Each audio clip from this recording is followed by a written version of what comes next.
the AFC North with this preview. It's back to me.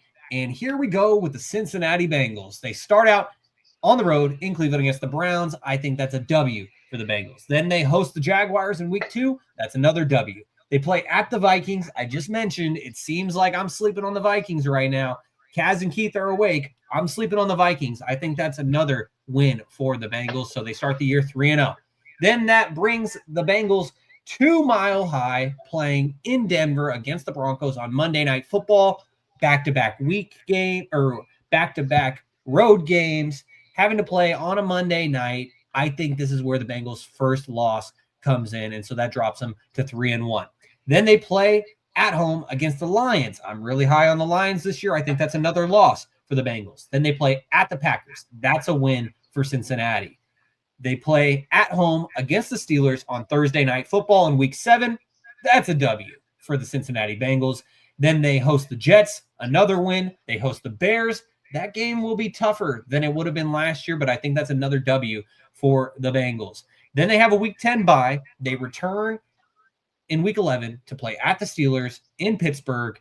And given how the AFC North is, I think that the Steelers get a win here and they catch the Bengals sleeping coming off of that bye. You'd think that maybe they'd be well rested, but the Steelers, they're going to win a rock fight and they're going to give the Bengals a loss there. Then that brings us to Week 12 at home against the Patriots. I think that's a W for Cincinnati. Then they play at the Ravens in Baltimore on Thanksgiving night.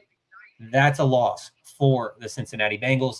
Then they play on the road in Buffalo against the Bills. That's another loss. So 2 separate times that the Bengals are going to lose back-to-back games this season. But luckily for them, I have them closing out the season with 4 straight wins at home against the Ravens, at the Dolphins, at home against the Cardinals, and at home against the Browns, which would bring the Cincinnati Bengals to a record of 12-5.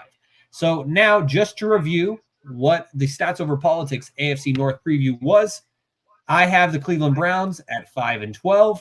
Then I flipped it for Cincinnati. I got them at 12-5. Keith has the Steelers at 8-9, and Kaz has the Ravens at 14-3. So with that, the Ravens would win the division again, likely would be number 1 in the conference, if not number 2. And then you have the Bengals going for one of those wild card spots. The Steelers would be on the outside looking in, and the Browns would definitely have a top 10 pick again. And so